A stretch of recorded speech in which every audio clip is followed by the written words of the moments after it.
Hey, welcome back on a Sunday morning. And, I don't know why they haven't or hadn't done anything about this long time ago, but just recently, and I think kind of instigated by the COVID-19 virus, the milk marketing people have trotted out 8 ways that milk supports a healthy immune system. And so that's actually kind of an understatement. It reminds me of the whole food as medicine sort of idea. And something that I actually kind of subscribe to. And we've talked about some of the medicinal qualities or purported medicinal qualities of different types of food. But one of the things, so here number 6, just as a sample, number 6 is the presence of vitamin K2 in milk.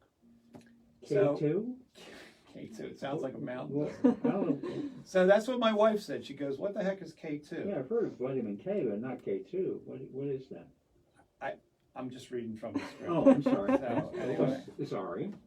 We'll look that up for next week. Oh, okay. Because I I'll do want Google it. to talk about this because if indeed this has any value, I need to be drinking more milk. So over the course of time, as I got older, somehow I thought, the amount of milk that I should consume should be less for whatever reason. Mm-hmm. So anyway, vitamin K2 is the only animal source food, is only found in animal source foods like meat and dairy. Cheese in particular is dense in the form of K2, is dense in K2.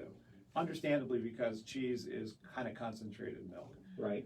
In one study, this is the punchline though, in one study, Dutch researchers found that in many of the people dying of COVID-19 were deficient in K2. So why not blast all over the bottle or the can or the carton that milk has K2, which prevents morbidity in Dutch people. Anyway, I don't know what it is. So, but anyway, there's 8 things here, and with all the struggle that the dairy producers have with getting their stuff in the market, competing Right. with plant-based milk, so to say. These are things that it seems like they've been keeping their light under the basket. The other thing is, so very few foods supply vitamin D. And I don't think milk does, because I think milk has vitamin D added to it. Okay. But they've included that as one of the benefits necessary for proper cell growth, nerve and muscle function, and a healthy immune system. Every one of the 8 things that they mention here kind of speak to immunity, or specifically the fact that they kill microbes and virus. So again, I don't know if this is like a new discovery or if it's like many things that it's just kind of stuff that they pulled out of the file drawer once they had a new application for it. So stay tuned for a little bit more information as the weeks go on about the healthy, constituents of good old milk. So what that suggests is, so if regular pasteurized homogenized milk is good, I think it has to be, because that kind of covers most of the milk we consume. Mm-hmm. That whole raw milk has to be better. And I know you and I have had a discussion about that, but it is what it is. I'm still not sold on it yet, but Okay. But you're getting me there. There you go. It's working. It's a signed document. Absolutely. Anyway, so interesting. I just think from a marketing standpoint elsewhere. Of course, last week I talked about the fact that some people regard sugar as part of a healthy diet. I regard it as pretty much my main diet. No, I'm just kidding. Come on. I thought it was Jack Daniels, but Yes, that and Jack Daniels. it's an important constituent to the ice cream that now is allowed to have liquor in it in New York. 717-243-1200 is the way to get a word in edgewise. Historic Harrisburg Association, maybe you've never heard of it, but they do a lot of good work over in Harrisburg and beyond. David Morrison and Christy Zitsch are here with us to talk about their goings on. So one of the things that's kind of curious to me is, it seems on the one hand there's no lack of projects that you can kind of wrap your arms around. How do you figure out what the next project is? Who's the next best candidate for your attentions? Every year we develop a list of what we call preservation priorities, and that's a list of about 25 properties around Harrisburg that are in need of historic preservation. They're important to the community, or they are significant architecture, and so for the last 10 years or so, our preservation priorities list, we publish it. It got a lot of attention this year, beginning of the year, and many of the properties subsequently have been acquired, purchased, and are being restored. So we don't have the means to do it, but we can promote it, and other people will do it. So I have to imagine you've been at this long enough that you could see the proclivities for preservation. I made that up. The proclivities for preservation changing over the arc of time. Was there an emphasis on something other than what's currently kind of the emphasis? Is it, I have no idea what that might be, but I have to imagine that there's things come in and out of fashion. Well, in the early days of historic preservation, it was mostly people restoring a home to live in. Okay. And it's moved beyond that to commercial properties and what we call adaptive reuse, such as this building that we're in here. You said it was a 7-Eleven store, yeah. and now it's a radio studio. Right. So that's an adaptive reuse, using an old building for a new purpose. So, and we encourage that, because the greenest building is a building that's already built. So that just reminds me, and again, I don't know when you were up at Lehigh, but I can remember going, our theater at Allentown College put on a performance in an old church that was adapted for theatrical and other types of productions. And these days, I have to imagine there's more churches that would be good candidates for that sort of thing. How many churches have you been able to move into adaptive reuse? Excellent question. There's a great church in Center City, Harrisburg, that is now the Gamut Theater. Okay. And that's the home of the Harrisburg Shakespeare Festival and the Popcorn Hat Players. It was a church that was closed and vacant for a number of years, and they completely redid the interior to make it work for their theatrical performances and their theater school and so forth. We're also seeing a couple of churches that are being converted to loft apartments. Okay. And so they've got great spaces, they're well built, they're usually in great locations, so it's always great when we can see them being adapted for new uses if they are no longer needed for religious purposes. And I have to say, churches are probably ideal as theatrical spaces for the obvious reasons. 717-243-1200 is the way to get a word in edgewise. The Historic Harrisburg Association, I'm just going to say HHA, but people won't know. It could be anything.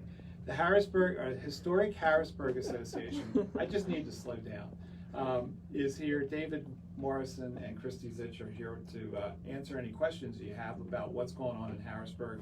Before we talk a little bit about some of the events that you have coming on, I want to talk about the fact that, I've noticed, and we talked about this before the show, what a great opportunity Harrisburg is for investment, in terms of finding a place to live. So if you're going to live in central Pennsylvania, you may not find a better value than in Harrisburg, and the density of value. And again, I'll share with listeners the fact that each month I look at the real estate transactions, and it was kind of curious at the relatively low cost of the properties that were being purchased. But I didn't know where those properties were, so there was some intersections and streets that I'm familiar with, but not all of them in Harrisburg. I went to a tool called Property Mapper, which is available for Cumberland, Dauphin, York counties, for example, and could actually see the pictures of some of those houses. And my first reaction is, man, they don't build houses like that. And if you were to build a house like that today, it would be multi-millions of dollars. Care to remark? That's very true. In Harrisburg and in lots of older communities, you can get a lot of house for your money. an older house is well built. It's usually got more spacious rooms, wider staircases, a lot of features. Sometimes, not all perhaps, of them. it all depends. It all depends, and I've seen some very creative reconfiguration of old houses. When we have our house tour every year, you'll often see how people have expanded spaces for closets, expanded bathrooms. Bathrooms 100 years ago were tiny and uninviting, and you go to some houses in Midtown and Old Uptown today, and some of them have wonderful large bathrooms with sunken bathtubs and all kinds of marble and everything. It's amazing what some of these people do.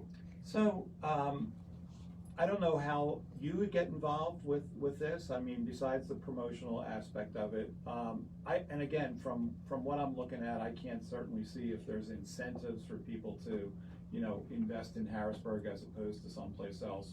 What's out there?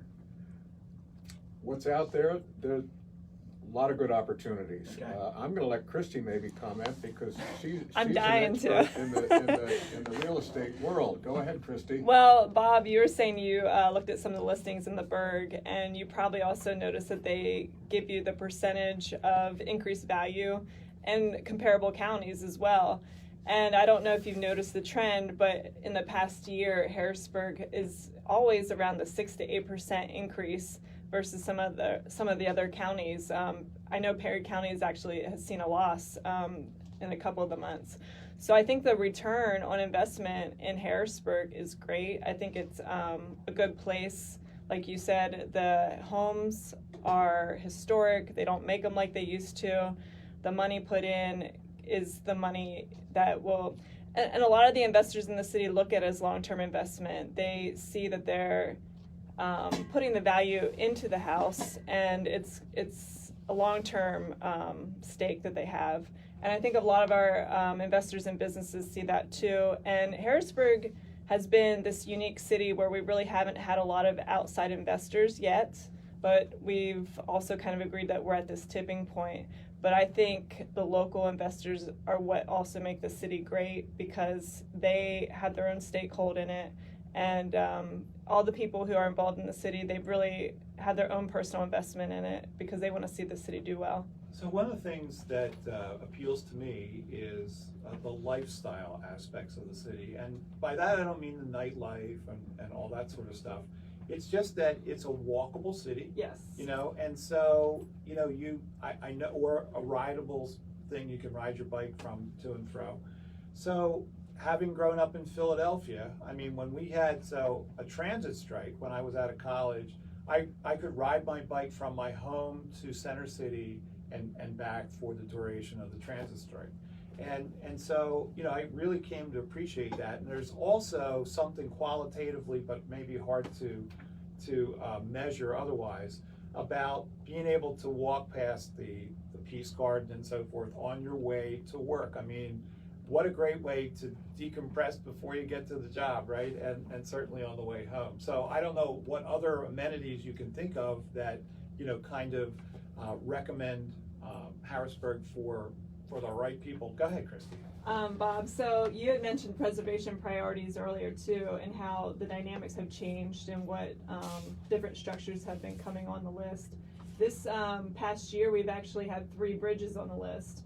Of course, you had Sheepford Road Bridge on the show a while back, and another one is Bishop Road Bridge, and then also we had the Capital Area Transit Bridge on the list this year. And our hopes with that bridge is to eventually bring some awareness to the value that has for both the East Shore and the West Shore as a connector to both shores. So I think, So dig down into that a little bit. So I know what the bridge is. As long as I've been here, it's just, a bridge in the water. What's the vision for it? Is it for transportation? Is it, a pedestrian or bicycle connection? well, so as we all know, the Walnut Street Bridge with the flood, I believe, or not the flood, the winter of '96, I believe that it was. Yeah, the ice took it out. Yeah, the ice took it out. So that was our connector bridge, and nothing's really been done since. We've had the Market Street Bridge, we have the Harvey Taylor Bridge, but as all of us pedestrians know, it's not really the most ideal way to get across the river. So back in 2014, there was a study done on the bridges and what could we do to the river to make it a little bit more pedestrian friendly. And one of the ideas presented was renovating the Capital Area Transit Bridge. And little has been done so far in recent years. There's been lots of people looking at the bridge and trying to come up with new ideas, but that study basically proved that that would probably be one of the more affordable ways to do this. And I know there's some interest on the West Shore about getting the bridge as a connector, and there's also some interest in the East Shore. So I guess it's really just, having people see the value and potentially doing something with it. Well, and I guess that all starts with, shining a spotlight on the asset. So Yes, and that's what we're here for at Historic Harrisburg. Okay, so, yeah, interesting. So, and what are the other two bridges? The Bishop Road Okay. and the Sheepford Ridge Road. Okay, and so what's interesting to me about that is, guess what? They're not on the East Shore. Yes, because we don't exactly have a designated area where we go to, but we definitely do some So West your Shore remit properties. is beyond the city of Harrisburg. Harrisburg and surrounding areas. Historic Harrisburg has always been a regional organization. You can't separate the city from the surrounding areas, and we've been that way since day one. Good for you. 717 Terrific. 243 1200 is the way to get a word in edgewise. David Morrison and Christy Zitsch are here from the Historic Harrisburg Association. So if you have a question about, some of those things that you think would be worthy of preservation, give us a call. I want to tell you about our friends at Zimmerman's Automotive. So, I've told you for years that Zimmerman's Automotive is the place that kind of keeps my vehicles running and in good shape. Not too long ago, I acquired a vehicle that, quite frankly, had been sitting for a couple years and stank when you turned it on and got inside. It's just a matter of stuff having sit in the car for a lengthy period of time. But after a thorough cleaning, vacuuming and cleaning the upholstery and stuff like that, the smell still persisted. Well, they offer a service called PermaSafe, which promised to remove the odors from inside your car. So I gave it a whirl and hoped for the best, and I can tell you that not only did it eliminate the odors, but it's kept it free of odors. So I have to imagine that it really got to whatever was causing those odors. Well, in this COVID-19 environment, I've come to learn that the same product, the very same product, kills bacteria, mold, mildew, and virus. So, you spend a lot of time in your car. You may have kids that you, maybe not take to school back and forth every day these days, but nonetheless, go on outings with. It's a concentrated environment and, full of potential mold, mildew, bacteria, and virus. Consider PermaSafe from Zimmerman's Automotive as a way to clean up the inside of your car from a aesthetic standpoint, and also as a way to protect the passengers in your car in your other safe place when you're driving around. Zimmerman's Automotive is at 2234 South Market Street in Mechanicsburg, and they're on the web at zimmermansautomotive.com. You're listening to Garden Talk with Bob Carey. Bob is a